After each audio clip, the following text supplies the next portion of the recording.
Hello everyone, आप लोगों का स्वागत है मेरे एक और वीडियो में। आज का जो टॉपिक होने वाला है वो होने वाला है बीपीएससी के लिए करंट अफेयर्स, यानी 70 BPSC PT current affairs set number 1 में आप सबका स्वागत है। चैनल पे नए हैं तो चैनल को सब्सक्राइब कर लेंगे आप सब और इस वीडियो को लाइक कर लेंगे। इसका पीडीएफ अगर चाहिए तो टेलीग्राम चैनल पे मैं प्रोवाइड कर देता हूँ, डिस्क्रिप्शन में लिंक है, जाकर आप ज्वाइन कर सकते हैं और फ्री ऑफ कॉस्ट पीडीएफ आपको मिल जाएगा। देखिए 70 बीपीएससी पीटी के लिए जो करंट अफेयर्स मैं आपको पढ़ाऊंगा, टोटल 12 क्वेश्चन रहेंगे, पर 12 ऐसे प्रश्न रहेंगे जो एग्जाम में आएंगे और डिटेल में रहेंगे, क्योंकि बीपीएससी वन लाइनर अब नहीं पूछती है, बीपीएससी डिटेल में प्रश्न पूछेगी और आपको डिटेल में ही स्टडी करना है। चलिए पहले क्वेश्चन से शुरुआत करते हैं। आज का सेशन पसंद होगा तो आप सब एक कमेंट भी कर देंगे कि बहुत अच्छा सेशन था, ताकि मैं और ज्यादा इस सेशन पे काम कर सकूं और डेली आप सबके लिए वीडियो लाता रहूं बीपीएससी करंट अफेयर्स के लिए। ठीक है, चलिए पहला क्वेश्चन देखते हैं। और एक बात और मैं बताना चाहता हूं, इसमें हम सब करेंगे नवंबर 2023 से लेकर के अक्टूबर 2024 तक के करंट अफेयर्स, सितंबर 2023-24 तक के करंट अफेयर्स, क्योंकि आपका 30 सितंबर को ऑलरेडी एग्जाम होगा प्रीलिम्स का, तो इतना हम सबको करना है, इसी में पूछेगा। पहला प्रश्न है, 6 से 10 नवंबर 2023 के दौरान कहां वन्य जीवों और वनस्पतियों की लुप्तप्राय प्रजातियों के अंतर्राष्ट्रीय व्यापार पर कन्वेंशन की स्थायी समिति, जिसको क्या बोलते हैं, साइट्स, CITES की 77वीं बैठक आयोजित की गई। आपके ऑप्शन है, फर्स्ट नंबर मैड्रिड स्पेन, दूसरा है जेनेवा स्विट्जरलैंड, तीसरा है वाशिंगटन अमेरिका, चौथा है ओटावा कनाडा। तो पहला का सही आंसर हो जाएगा आपका दूसरा नंबर जेनेवा स्विट्जरलैंड। आइए कुछ मुख्य बिंदु देखते हैं। मुख्य बिंदु पहला, भारत को रेड सेंडर्स के लिए CITES साइट्स के महत्वपूर्ण व्यापार समीक्षा से हटा दिया गया है। भारत 2004 से रेड सेंडर के लिए, सेंडर्स मतलब होता है चंदन की लकड़ी, ठीक है, के लिए महत्वपूर्ण व्यापार की समीक्षा प्रक्रिया के अधीन था। रेड सेंडर्स क्या है, तो यह मतलब ये वाला पौधा कहाँ मिलता है, यह आंध्र प्रदेश के पूर्वी घाट क्षेत्र में उष्णकटिबंधीय शुष्क पर्णपाती वन का एक स्थानीय वृक्ष है। इसे यरो चंदनम या रक्त चंदनम भी कहते हैं, यानी ये चंदन का पेड़ है, जैसा कि मैं आपको बताया। इसे परिपक्व होने में 25 से 40 वर्ष लगता है। IUCN, आपको पता है IUCN 2 प्रकार की लिस्ट जारी करती है, ग्रीन और रेड, तो IUCN ने इसे रेड लिस्ट में लुप्त प्राय वर्ग के अंतर्गत रखा था। दूसरा नंबर, भारत को साइट्स के राष्ट्रीय विधान कार्यक्रम की श्रेणी 1 में रखा गया है, क्योंकि भारत ने वन्य जीव संरक्षण संशोधन अधिनियम 2022 द्वारा सभी आवश्यकताओं को पूरा कर लिया है। देखिए पहले भारत को इस श्रेणी में नहीं रखा गया था, भारत काफी काम किया इसके ऊपर, वन जीव संरक्षण के ऊपर काफी ज्यादा वर्क किया भारत द्वारा, तब जाकर के अब इसे उस प्रतिबंध से हटा दिया गया है। और रेड सेंडर्स को IUCN कौन से वर्ग में रखा है, तो लुप्त प्राय। ये सब पूछ सकता है आपके एग्जाम में।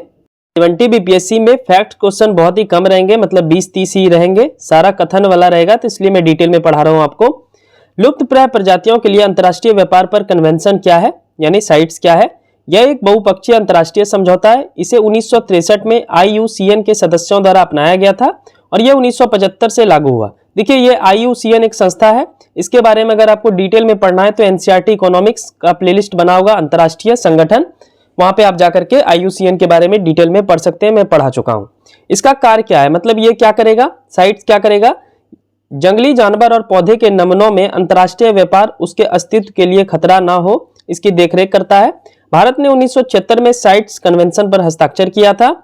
तीसरा, ये 77वीं बैठक में एक और बात हुई थी। इस बैठक में बिग कैट्स का संरक्षण जैसे जगुआर के संरक्षण के लिए सहमति बनी है। ठीक है, तो ये कुछ पॉइंट थे, आपको याद रखना है। बढ़ते हैं दूसरे प्रश्न की ओर। और पहला का आंसर देख सकते हैं, दूसरा नंबर मैं लिख दिया हूं। प्रश्न संख्या दूसरा, सेकंड, 24 दिसंबर 2023 को राष्ट्रपति द्वारा डाकघर अधिनियम 2023 को मंजूरी प्रदान की गई है। यह अधिनियम किस वर्ष के भारतीय डाकघर अधिनियम का स्थान लेगी।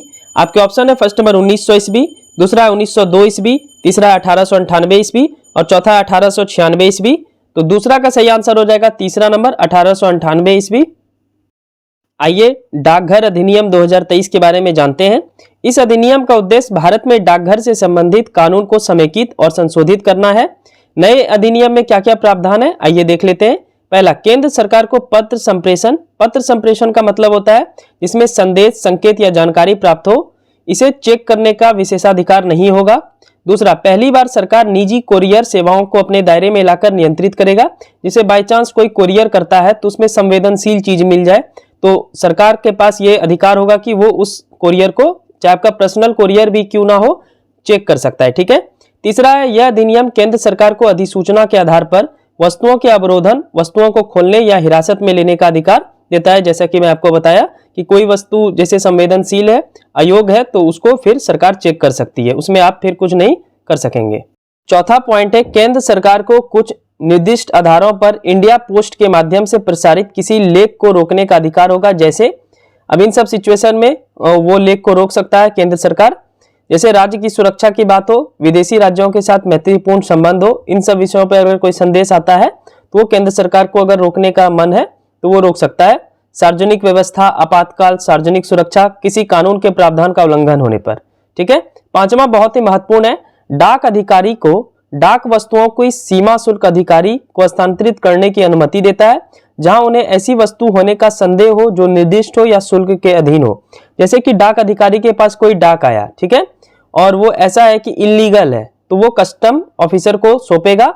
अगर वो शुल्क के अधीन है तो उसका शुल्क भी वसूला जाएगा और कस्टम ऑफिसर को सौंपा जाएगा। तो ये कुछ कुछ प्रावधान किए गए हैं डाक अधिनियम 2023 के तहत। और ये किसका जगह लिया, तो 1898 का जगह लिया। ठीक है, तो दूसरा का आंसर हो जाता है तीसरा नंबर। क्वेश्चन नंबर तीसरा, विदेश मंत्रालय के अनुसार चन्ना पटना खिलौना अब अफगानिस्तान में बच्चों की शैक्षणिक गतिविधियों का हिस्सा बन गया है। चन्ना पटना खिलौनों को भौगोलिक संकेत यानी जीआई टैग मिला है।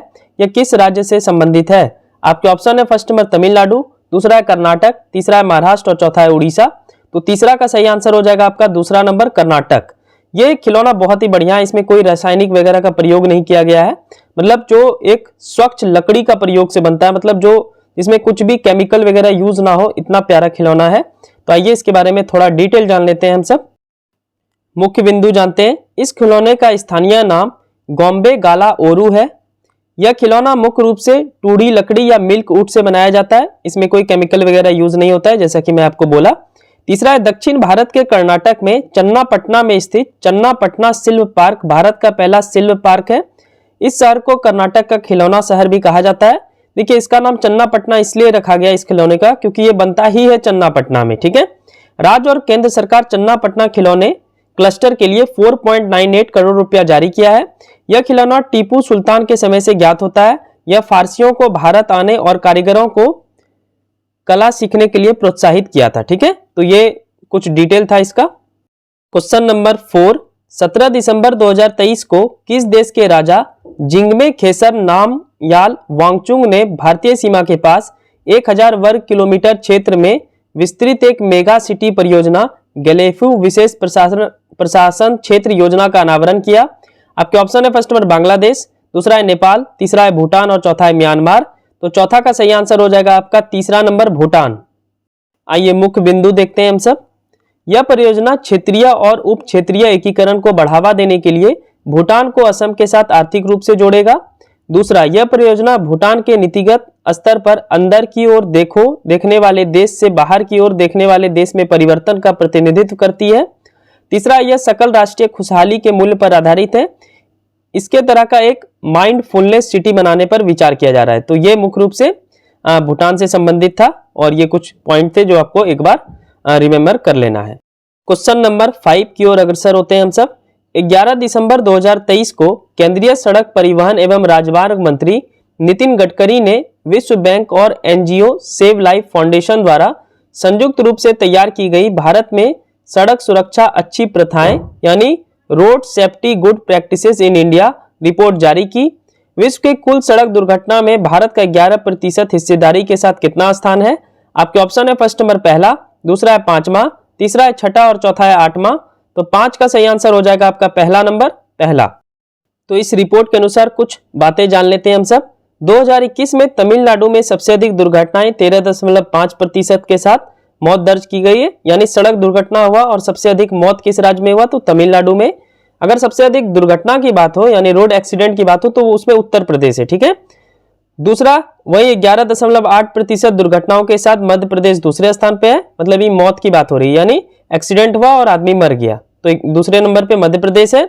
तीसरा, भारत में लगभग 63.73 लाख किलोमीटर सड़क नेटवर्क है, जो दुनिया में दूसरा सबसे बड़ा है, सबसे ज्यादा हो गया अमेरिका में। ठीक है। बढ़ते हैं अगले प्रश्न की ओर, यानी क्वेश्चन नंबर 6। 23 दिसंबर 2023 को राजस्थान के किस जगह पर लखपति दीदी सम्मेलन का आयोजन किया गया? आपके ऑप्शन है, फर्स्ट नंबर जयपुर, दूसरा है बीकानेर, तीसरा है जैसलमेर और चौथा है कोटा।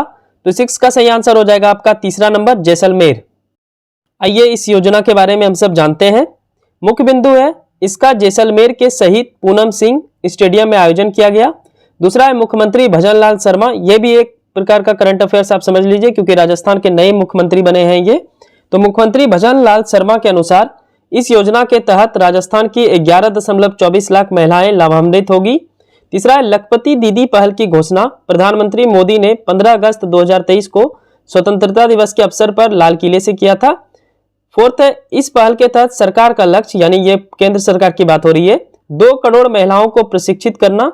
कार्यक्रम का उद्देश्य स्वयं सहायता समूह में महिलाओं को प्रशिक्षण देना ताकि वे प्रति परिवार कम से कम 1 लाख रुपए प्रति वर्ष अर्जित कर सके। अब किस प्रकार का काम करेगी महिला, आइए आगे देखते हैं। चलिए नेक्स्ट पॉइंट, यह पहल DAYNRLM द्वारा शुरू की गई है। छठा, इसमें महिलाओं को विभिन्न कौशल जैसे नलसाजी, LED बल्ब बनाना, ड्रोन संचालन और मरम्मत, सिलाई और बुनाई में प्रशिक्षित करना है। ठीक है, और इस प्रकार 6 का आंसर हो जाता है तीसरा जैसलमेर। क्वेश्चन नंबर 7वां, 25 दिसंबर 2023 को महामना पंडित मदन मोहन मालवीय जी की 162वीं जयंती बनाई गई। इन्हें किस वर्ष भारत रत्न दिया गया था? आपके ऑप्शन है फर्स्ट नंबर 2016, दूसरा है 2015, तीसरा है 2009 और चौथा है 2015। तो 7 का सही आंसर हो जाएगा आपका ऑप्शन नंबर 4 2015। ठीक है, आइए इनके बारे में थोड़ा व्यक्तिगत जानकारी लेते हैं।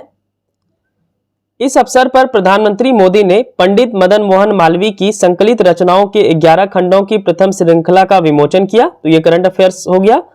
महामना पंडित मदन मोहन मालवीय की जीवन चर्चा करते हैं। महात्मा गांधी ने इन्हें महामना की उपाधि दी थी। भारत के दूसरे राष्ट्रपति डॉक्टर S राधाकृष्णन ने इन्हें कर्मयोगी का दर्जा दिया। मदन मोहन मालवीय जी ने गिरमिटिया मजदूरी प्रथा को समाप्त करने में अहम भूमिका निभाई थी। इन्होंने 1909, 1918 और 1932 में भारतीय राष्ट्रीय कांग्रेस के अध्यक्ष की अध्यक्षता की थी। 5 है 1907 में इन्हें अभ्युदय नामक हिंदी साप्ताहिक समाचार पत्र शुरू किया। 6 है 1910 में हिंदी मासिक पत्रिका मर्यादा और 1909 में इंग्लिश पत्रिका लीडर की शुरुआत की। तो ये सब हिस्ट्री के अकॉर्डिंग टू आप सबसे पूछ सकता है, तो मैं ये भी पढ़ा दिया आपको। चलिए नेक्स्ट प्रश्न देखते हैं। क्वेश्चन नंबर 8, हाल ही में international institute for management development द्वारा जारी विश्व डिजिटल प्रदेश प्रतिस्पर्धात्मक रैंकिंग में भारत को 64 अर्थव्यवस्था में क्या स्थान मिला है? यानी विश्व डिजिटल रैंकिंग में भारत का क्या स्थान है? आपके ऑप्शन है फर्स्ट नंबर 56, दूसरा है 5, तीसरा है 49 और चौथा है 60। तो 8 का सही आंसर हो जाएगा ऑप्शन नंबर 3 49। आइए इस संस्था के बारे में और जानते हैं। International institute for management development यह स्विट्जरलैंड के लॉजेन में स्थित है। यह संस्था विभिन्न देश के कृत्रिम बुद्धिमत्ता के युग में यानी आर्टिफिशियल इंटेलिजेंस के युग में डिजिटल परिवर्तन कैसे कर रहा है यह देखता है। यह अपना रिपोर्ट 3 कारक ज्ञान, प्रौद्योगिकी मतलब टेक्नोलॉजी होता है, और भविष्य की तैयारी को देखता है। प्रथम स्थान पर इस रिपोर्ट में अमेरिका है, दूसरा स्थान पे नीदरलैंड और तीसरा स्थान पे है सिंगापुर। एशिया प्रशांत क्षेत्र में भारत का स्थान 12 है। 4 साल से भारत 11वें स्थान पे था, इस बार एक स्थान और फिसल गया है। भारत 12वें स्थान पे आ गया है। वैसे ओवरऑल रैंकिंग में भारत का स्थान 49 है। ठीक है, प्रश्न संख्या 9, क्वेश्चन नंबर 9 देखते हैं। हाल ही में किस टीम ने राजस्थान को 30 रनों से हराकर पहली बार विजय हजारे क्रिकेट ट्रॉफी 2023 का खिताब जीता? आपके ऑप्शन है फर्स्ट नंबर हरियाणा, दूसरा है बिहार, तीसरा है मध्य प्रदेश और चौथा है कर्नाटक। तो 9 का सही आंसर हो जाएगा आपका पहला नंबर हरियाणा। आइए मुख्य बिंदु देखते हैं। विजय हजारे ट्रॉफी को रणजी वनडे ट्रॉफी के रूप में भी जाना जाता है। 2002-2003 में सीमित ओवर के टूर्नामेंट के तौर पर इसकी शुरुआत हुई थी। तो 9 का आंसर हो गया पहला। नंबर 10वां, 16वें वित्त आयोग के अध्यक्ष किसे नियुक्त किया गया है? आपके ऑप्शन है फर्स्ट नंबर रंजनम पांडे, दूसरा है अरविंद पनगड़िया, तीसरा है राजीव रंजन और चौथा इनमें से कोई नहीं। तो 10 का सही आंसर हो जाएगा दूसरा number Arvind Panagariya. Session genuinely अच्छा लगा हो तो सब्सक्राइब जरूर कर लेंगे आप सब चैनल को। ठीक है, 16वें वित्त आयोग की शुरुआत 1 अप्रैल 2026 से होगी। 5 वर्ष की इसकी अवधि रहती है। यह अपना रिपोर्ट 31 अक्टूबर 2025 तक उपलब्ध कराएगा। वित्त आयोग का गठन संविधान के अनुच्छेद 280 के तहत किया जाता है। ठीक है, 10 का आंसर हो गया दूसरा नंबर अरविंद पनगड़िया। चलिए नेक्स्ट क्वेश्चन देखते हैं। क्वेश्चन नंबर 11 होगा। 8 दिसंबर 2023 को किस संगठन द्वारा मानव तस्करी से प्रेरित साइबर धोखाधड़ी को लक्षित करने वाले का पता ऑपरेशन स्टार मेकर्स 2 से लगाया? आपके ऑप्शन है फर्स्ट नंबर सीबीआई, दूसरा है आईबी, तीसरा इंटरपोल और चौथा है विश्व बैंक। तो 11 का आंसर तीसरा लिख दिया हूं मैं, इंटरपोल। इसमें कोई डिटेल नहीं था तो इसलिए मैं नहीं लिखा। चलिए 70 BPSC PT current affair set 1 का आखिरी क्वेश्चन, क्वेश्चन नंबर 12। संयुक्त राष्ट्र महासभा ने किस वर्ष को अंतर्राष्ट्रीय कैमलिट्स वर्ष घोषित किया है? आपके ऑप्शन है फर्स्ट नंबर 2025, दूसरा है 2026, तीसरा है 2030 और चौथा है 2024।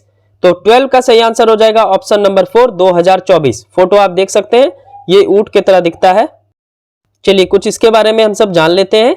कैमलिट्स जुगाली करने वाला, जुगाली मतलब होता है चबाना, ठीक है, करने वाला शाकाहारी जीव है जो ऊंट के समान दिखता है। यह एंडीज पर्वत श्रृंखला के ऊंचे क्षेत्र, अफ्रीका और एशिया के शुष्क और अर्ध शुष्क क्षेत्र में पाए जाते हैं। मेनली इसका मिल्क का बहुत यूज होता है, मीट वगैरह का यूज होता है, तो इसलिए इसको इस बार यूनाइटेड नेशन 2024 में कैमलिट्स वर्ष घोषित किया है। तो ये था 70 BPSC PT current affair set 1।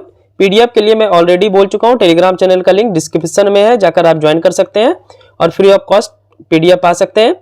ये वीडियो जो आएगा सिर्फ संडे को नहीं आएगा, बाकी 6 का 6 दिन आएगा, वीक में 6 दिन आएगा, और जब एग्जाम नजदीक आएगा फिर मैं संडे को भी उपलब्ध करा दूंगा, ठीक है। वीडियो पसंद होगा तो चैनल को जरूर सब्सक्राइब कर लीजिएगा और एक लाइक कर लीजिएगा। Thank you so much, bye and take care.